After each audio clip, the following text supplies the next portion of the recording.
할렐루야, 반갑습니다. 7월 1일 화요일 아침 묵상 시간입니다. 오늘 우리가 함께 보실 말씀은 예레미야애가 2장 말씀입니다. 함께 한 절씩 읽겠습니다. 아, 슬프다. 주님께서 어찌 이렇게 진노하셔서 도성 시온의 앞길을 캄캄하게 하셨는가? 어찌하여 이스라엘의 영광을 하늘에서 땅으로 던지셨는가? 진노하신 날에 주님께서 성전조차 기억하지 않으시다니. 주님께서 노하셔서 야곱의 모든 보금자리를 사정없이 불사르시고 유다의 도성 성체들을 무너뜨려 땅에 엎으시고 나라와 통치자들을 욕보이셨다. 주님께서 타오르는 진노로 이스라엘의 힘을 모두 꺾으시더니 원수 앞에서 이스라엘을 지키시는 오른손을 거두시고 주의 모든 것을 삼키는 불꽃처럼 야곱을 불사르셨다. 우리가 원수나 되는 것처럼 활을 당기시고 대적이나 되는 것처럼 오른손을 들고 나서시더니 보기에 건장한 사람을 다 죽이시고 도성 시온의 장막에 불같은 노여움을 쏟으셨다. 주님께서 이스라엘의 원수라도 되신 것처럼 그를 삼키시고 모든 궁을 삼키시고 성체를 부수시어 유다의 도성에 신음과 애통을 더하셨다.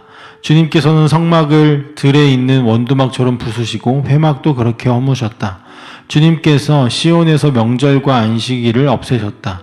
진노하셔서 왕과 제사장을 멸시하셨다. 주님께서 당신의 제단도 버리시고 당신의 성소도 역겨워하셨다.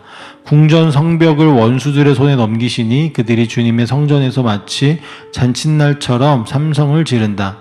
주님께서 도성 시온의 성벽을 헐기로 작정하시고 다림줄을 대시고 성벽이 무너질 때까지 손을 떼지 않으셨다. 주님께서 망대와 성벽을 통곡하게 하시며 한꺼번에 허무시니 성문들이 땅바닥으로 무너져 내렸다. 주님께서 빗장들을 꺾으셨다. 왕과 지도자들은 뭇 민족 가운데로 흩어지고 율법이 없어지고 예언자들도 주님께 계시를 받지 못한다. 도성 시온의 장로들은 땅에 주저앉아 할 말을 잃고 머리 위에 흙먼지를 뒤집어 쓰고 허리에 굵은 배를 둘렀다. 예루살렘의 처녀들은 땅에 머리를 떨군다. 내 백성의 도성이 망하였다. 아이들과 젖먹이들이 성안 길거리에서 기절하니 나의 눈이 눈물로 상하고 창자가 들끓으며 간이 땅에 쏟아진다. 아이들이 어머니의 품에서 숨져가면서 먹을 것 마실 것을 찾으며 달라고 조르다가 성안 길거리에서 부상당한 사람처럼 쓰러진다. 도성 예루살렘아, 너를 무엇에 견주며 너를 무엇에 맞대랴? 도성 시온아, 너를 무엇에 비겨서 위로하랴? 내 상처가 바다처럼 큰데 누가 너를 낫게 할 수 있겠느냐? 예언자들은 내게 보여준다고 하면서 거짓되고 헛된 환상을 보고 내 죄를 분명히 밝혀주지 않아서 너를 사로잡혀 가게 하였으며 거짓되고 허황된 예언만을 내게 하였다.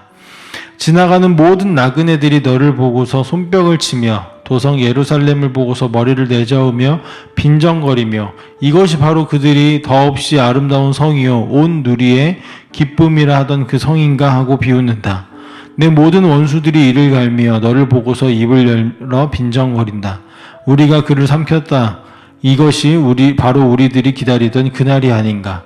우리가 이제 드디어 그것을 보았구나. 주님께서는 뜻하신 것을 이루셨다. 주님께서는 오래전에 선포하신 심판의 말씀을 다 이루셨다. 주님께서 너를 사정없이 부수시고 내 원수가 너를 이기고 즐거워하게 하시며 내 대적이 한껏 뽐내게 하셨다. 도성 시온의 성벽아, 큰 소리로 주님께 부르짖어라. 밤낮으로 눈물을 강물처럼 흘려라. 쉬지 말고 울부짖어라. 내 눈에서 눈물이 그치게 하지 말아라. 온 밤 내내 시간을 알릴 때마다 일어나 부르짖어라. 물을 쏟아 놓듯 주님 앞에 내 마음을 쏟아 놓아라. 거리 어귀어귀에서 굶주려 쓰러진 내 아이들을 살려달라고 그분에게 손을 들어 빌어라. 주님, 살펴주십시오. 주님께서 예전에 사람을 이렇게 다루신 적이 있으십니까? 어떤 여자가 사랑스럽게 기른 자식을 잡아먹는단 말입니까? 어찌 주님의 성전에서 제사장과 예언자가 맞아 죽을 수 있습니까? 젊은이와 늙은이가 길바닥에 쓰러지고 처녀와 총각이 칼에 맞아 넘어집니다. 주님께서 분노하신 날에 그들을 사정없이 베어 죽이셨습니다. 주님께서는 내가 두려워하는 것을 마치 명절에 사람을 초대하듯 사방에서 불러들이셨습니다. 그래서 주님께서 분노하신 날에 피하거나 살아남은 사람이 아무도 없습니다. 내가 사랑으로 고이 기른 것들을 내 원수들이 모두 죽였습니다. 아멘.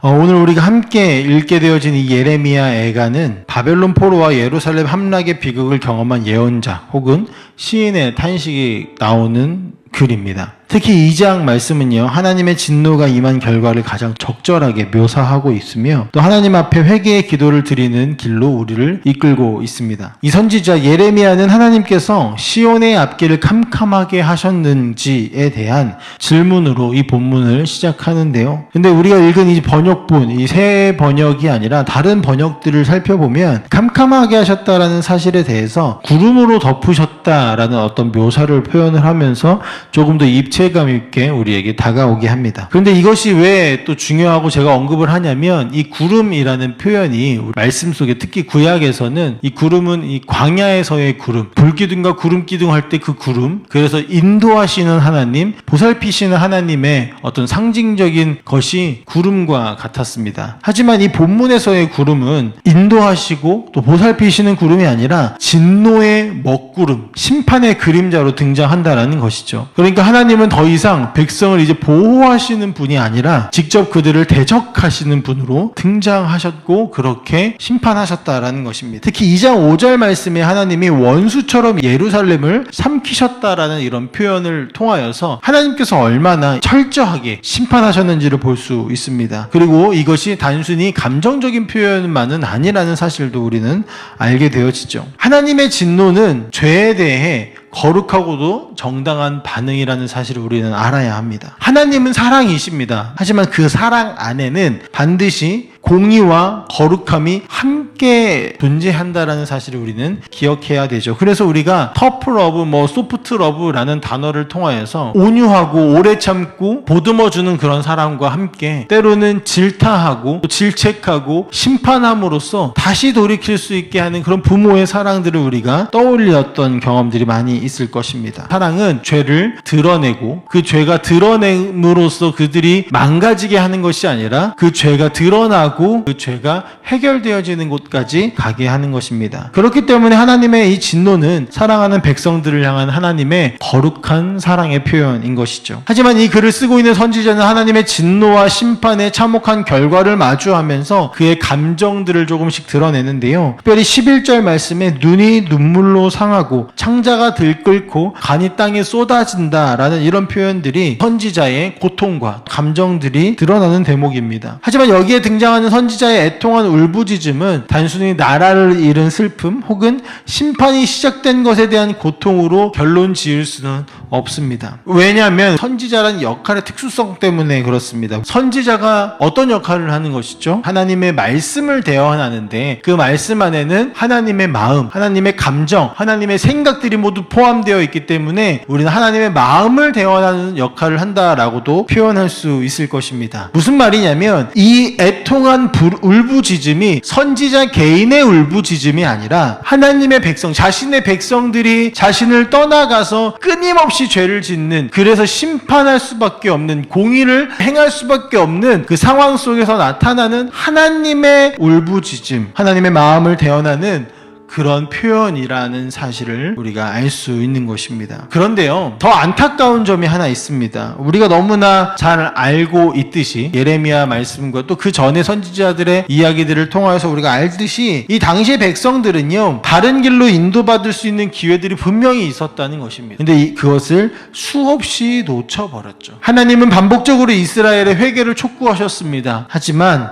그들은 하나님의 심판의 메시지를 듣지 않았습니다. 오히려 거짓 예언자들의 헛된 환상과 거짓말로 포함되어져 있는 그들이 듣고 싶은 이야기들의 그 달콤한 속임수에 속아 넘어가 버립니다. 거짓 선지자들은 평안할 것이다, 평안하다, 재앙은 없을 것이다 라고 말을 했습니다. 그 말은 사람들을 회개로 이끄는 대신에 더 깊은 멸망과 절망으로 몰아넣는 결과가 이미 이제 등장한 것입니다. 위로처럼 보였던 말이 오히려 독이 된 것이죠. 우리가 이 대목에서 잠시 좀 생각해 보아야 될 것은 우리에게도 이것이 경고가 되어진다라는 것입니다. 복음이 없는 위로, 회개 없는 긍정의 메시지, 진실 없는 예배, 이런 것들은요, 우리 사람을 또 우리의 영혼을 살리는 것이 아니라 오히려 죽음으로 인도한다라는 것이죠. 그렇기 때문에 우리는 온전한 복음에 귀를 기울여야 되고 회개와 또 하나님의 말씀에 근거한 그런 예배를 드려야 하는 것입니다. 이제 2장 마지막 절을 함께 살펴보면서 2장 말씀을 좀 마무리하려고 합니다. 2장의 마지막은요, 기도와 부르짖음으로 마무리가 되어지는데요. 이 기도 안에는 우리가 놀라운 반전을 찾아볼 수 있습니다. 선지자가 이렇게 기도하죠. 물을 쏟아놓듯 주님 앞에 내 마음을 쏟아놓는다 라는 그런 표현들, 쏟아놓아라 라는 어떤 그런 권면과 같은 그런 이야기들이 선지자를 통하여서 나오는데, 하나님은 멀리 계시는 것처럼 보이지만 그럼에도 불구하고 고통 중에서도 하나님께 기도할 수 있는 길이 이미 아직 열려 있다라는 것, 눈물과 절망 속에서도 하나님은 그분께 부르짖는 자를 버리지 않으신다라는 것이죠. 예언자, 이 선지자는 심판을 선언하면서도 그 심판을 통과하는 길은 오직 하나님께 무릎을 꿇고 부르짖는 것밖에는 없다라는 사실을 다시 한번 선언합니다. 그리고 이것이 애가 전체의 구조이고 복음의 핵심 원리인 것입니다. 하나님은 우리를 향하여서 죄라고 말씀하시고 우리의 죄를 심판하시지만 또 그 심판을 통해 진짜 하나님 앞으로 돌아오게 하십니다. 사랑하는 여러분, 예레미야 애가 2장은요, 하나님의 진노와 백성의 고통 그리고 예언자의 기도가 함께 얽혀있는 눈물의 시, 그래서 우리 눈물의 시편이라고도 표현할 수 있습니다. 그러나 그 눈물 속에서 기도의 길과 회개의 문과 소망의 통로가 열려 있는 것입니다. 그래서 우리는 이 말씀들을 통하여서 다음과 같은 진리를 붙잡아야 할 것입니다. 하나님의 진노는 거룩함의 표현이고 그 안에는 회복을 향한 간절함이 담겨져 있다. 죄는 무고한 생명까지 해치며 회개 없는 신앙은 아무리 화려해도 무너진다. 그러나 하나님은 부르짖는 자를 들으시고 우리가 마음을 물 쏟듯 들을 때 다시 일으키시는 은혜를 베푸신다. 그리고 우리는 이것을 십자가를 통해서 보았다라는 사실입니다. 예수 그리스도께서 하나님의 진노를 대신 짊어지심으로써 우리가 받아야 할 심판을 이미 다 받으셨습니다. 그리고 나서 예수 그리스도께서 고통 속에서 고백하듯이 아버지여 저들을 용서하소서라는 그 고백을 하나님은 들으시고 우리를 이미 용서하셨습니다. 그래서 우리가 어디로 향해야 할까요? 심판을 거쳐 용서가 있었던 그 십자가 앞에 우리를 다시 한번 내어놓는 것입니다. 이 이스라엘 백성들에게 하나님의 이 심판과 이 예레미야의 눈물 어린 이 기도와 이 애통하는 이 시는 그들을 하나님 앞으로 다가오게 했습니다. 마찬가지로 우리는 십자가에서 고통 속에 울부짖으시는 그 예수 그리스도의 외침 속으로 앞으로 나아가서 그 앞에서 다시 하나님 앞으로 나아가는 은혜의 과정들을 매일매일 겪어야 할 것입니다. 그래서 우리는 주님의 이름, 예수 그리스도의 이름으로 다시 하나님 앞에 나아갈 수 있는 것입니다. 오늘도 이 말씀을 기억하면서 우리의 의의를 내려놓고 마음을 하나님 앞에 쏟아내시는 은혜를 누리며 살아가는 그런 하루가 되시기를 간절히 소망합니다. 함께 기도하겠습니다. 사랑의 아버지 하나님 감사합니다. 주의 말씀이 우리를 다시 한번 은혜의 자리로 이끌어 오심을 아버지 보게 되어지고 또 믿게 되어집니다. 주님 말씀에 귀를 기울이게 하시고 아버지 하나님 복음이 우리를 사로잡아 주의 은혜 앞으로 나아가게 하는 그 은혜를 누리게 하여 주시옵소서. 예레미야 애가 말씀을 계속 읽어나가면서 그 안에 담겨져 있는 선지자의 이야기 안에 담겨있는 하나님의 마음을 우리가 더 깊이 알아갈 수 있는 은혜도 허락해 주옵소서. 감사드리며 살아계신 예수님의 이름으로 기도합니다. 아멘.